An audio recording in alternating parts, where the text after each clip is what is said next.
عیسیٰ علیہ السلام کا تذکرہ بھی 25 دفعہ۔ قرآن کریم میں فرشتوں کو کہا جاتا ہے ملائکہ، تو فرشتوں کا ذکر آیا ہے 88 دفعہ۔ فرشتوں کے مقابلے میں شیاطین ہیں، تو لفظ شیاطین کا ذکر بھی 88 دفعہ آیا۔ قرآن کریم میں ابلیس شیطان کا جو نام ہے، ابلیس کا ذکر آیا 11 دفعہ۔ ٹھیک 11 دفعہ اللہ پاک نے قرآن میں ابلیس سے پناہ مانگنے کا ذکر فرمایا۔ قرآن میں 77 دفعہ 77 دفعہ اللہ نے جنت کا ذکر فرمایا، 77 دفعہ اللہ پاک نے جہنم کا ذکر فرمایا۔ قرآن کریم میں الذین کذبوا بآیاتنا، جو میری آیتوں کو جھٹلاتے ہیں، یہ لفظ اللہ نے 5 دفعہ استعمال کیا، اور 5 دفعہ اللہ پاک نے کتے کا ذکر کیا ہے کہ یہ لوگ قرآن کی آیتوں کو جھٹلاتے ہیں، ان کی مثال کتے کی سی۔ قرآن کریم میں ایک لفظ آتا ہے قالوا، یعنی کہا، انہوں نے کہا، کفار نے کہا، مسلمان نے کہا، انہوں نے کہا قالوا۔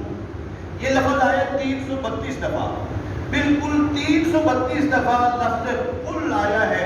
قل کا مطلب ہے آپ فرما دیں میرے نبی، قالوا انہوں نے کہا، قل آپ فرما دیں۔ قالوا کا لفظ بھی 332 دفعہ اور قل کا لفظ بھی 332 دفعہ۔ یہ قرآن کا معجزہ ہے۔ اسی طرح نیک عمل کرو، اللہ فرماتے ہیں نیک عمل کرنے پر تمہیں میں اجر دوں گا، نیک عمل کرنے پر اجر دوں گا۔ یہ لفظ قرآن کریم میں 117 دفعہ آیا ہے۔ کتنی دفعہ آیا؟ سب جاگ رہے ہیں نا؟ آواز بھی آ رہی، سمجھ آ رہی سب کو؟ فرمایا کہ نیک عمل کرو اجر ملے گا۔ یہ تذکرہ قرآن میں آیا ہے 117 دفعہ، اور بغیر عمل کے اللہ فرماتے ہیں میں اجر عطا کروں گا، یہ تذکرہ آیا ہے 234 دفعہ۔ 117 کا ڈبل بنتا ہے 234۔ تو اللہ پاک نے اپنی گہری بات سمجھانا چاہتے ہیں، تم عمل تھوڑا بھی کرو گے میں تمہیں اجر ڈبل عطا کروں گا۔ عمل ایک دفعہ کرو اجر تمہیں ڈبل ملے گا۔ قرآن کریم میں لفظ عرض کہتے ہیں زمین کو، عرض کا ذکر آتا ہے 29 دفعہ۔ کتنی دفعہ؟ زمین کا، خشکی کا ذکر آتا ہے 29 دفعہ، اور اس کے مقابلے میں لفظ بحر، سمندر کا ذکر آتا ہے 71 دفعہ۔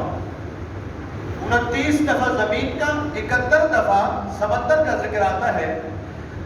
عجیب بات یہ ہے کہ آج دنیا اس نتیجے میں پہنچی ہے کہ جو پوری دنیا کا کل رقبہ ہے اس میں 71% سمندر ہے، 29% خشکی۔ قرآن میں لفظ آیا 29 دفعہ زمین کا، خشکی کا، اور 71 دفعہ آیا پانی کا، سمندر کا۔ قرآن نے اس کی تشریح نہیں کی تھی۔ آج دنیا اس نتیجے پہ پہنچی کہ دنیا میں خشکی 29% ہے اور پانی 71% ہے۔ یہ قرآن کا معجزہ ہے۔ قرآن کریم میں اللہ رب العزت نے صدقہ و زکات و صدقہ دو، اس کا ذکر فرمایا 32 دفعہ۔ 32 دفعہ صدقہ دو، زکات دو۔ ٹھیک 32 دفعہ فرمایا برکت ملے گی، نفع ملے گا، برکت ملے گی، نفع ملے گا۔ تو برکت کا لفظ بھی 32 دفعہ آیا ہے، صدقہ زکات کا لفظ بھی 32 دفعہ آیا ہے۔ یہ لفظ سمجھانا چاہتے ہیں کہ جب بھی تم اللہ کے راستے میں صدقہ زکات دیتے ہو اللہ تمہیں اس میں برکت عطا فرماتے ہیں۔ اسی طرح قرآن کریم میں لفظ عورت کو عربی میں کہتے ہیں امرأہ، عورت کا ذکر اللہ پاک نے 25 دفعہ کیا، اور لفظ مرد کے لیے لفظ آتا ہے رجل، یہ بھی اللہ نے 25 دفعہ کیا ہے۔ لفظ انسان اللہ پاک نے 65 دفعہ کیا ہے، 65 دفعہ لفظ انسان کا ذکر کیا ہے۔ اور انسان کی جو تشکیلی مراحل ہیں، کیسے یہ نطفہ سے، پانی سے آگے جا کے گوشت کا لوتھڑا پھر جسد بنتا ہے، یہ تذکرہ بھی اللہ نے 65 دفعہ کیا ہے۔ یہ وہ معجزات ہیں، وہ رموز ہیں جو قرآن کے علاوہ دنیا کی کسی کتاب میں اتنی تطبیق اور مطابقت نہیں۔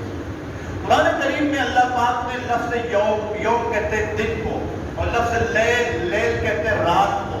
تو دن کو بھی اللہ پاک نے 365 دفعہ لفظ یوم آیا قرآن میں، 365 دفعہ، اور 365 دفعہ لفظ لیل آیا ہے، رات۔ تو سال میں کتنے دن ہوتے ہیں؟ 365۔ قرآن کریم میں لفظ یوم و لیل بھی 365 دفعہ آیا ہے۔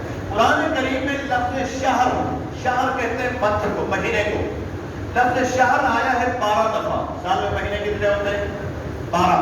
یہ قرآن کے وہ معجزات ہیں جو اللہ پاک نے قرآن کریم کے اندر ذکر فرمائے ہیں. قرآن کریم میں پیارے آقا مدنی پاک صلی اللہ علیہ وسلم کا نام مبارک آیا 5 دفعہ. کتنی دفعہ آیا؟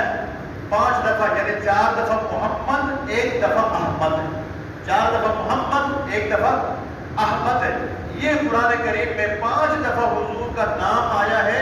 اور لفظ صلوات، لفظ صلوات نمازیں، یہ بھی 5 دفعہ آیا ہے. وہ ایک اس میں ایک اللہ پاک خاص بات سمجھانا چاہتے ہیں. لفظ محمد بھی یعنی حضور کا نام محمد احمد یہ بھی 5 دفعہ اور لفظ صلوات بھی 5 دفعہ.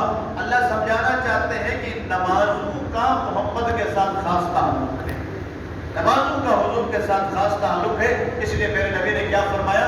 السرۃ عینی فی الصلاۃ، لوگوں کی نمازیں میری آنکھوں کی ٹھنڈک ہے.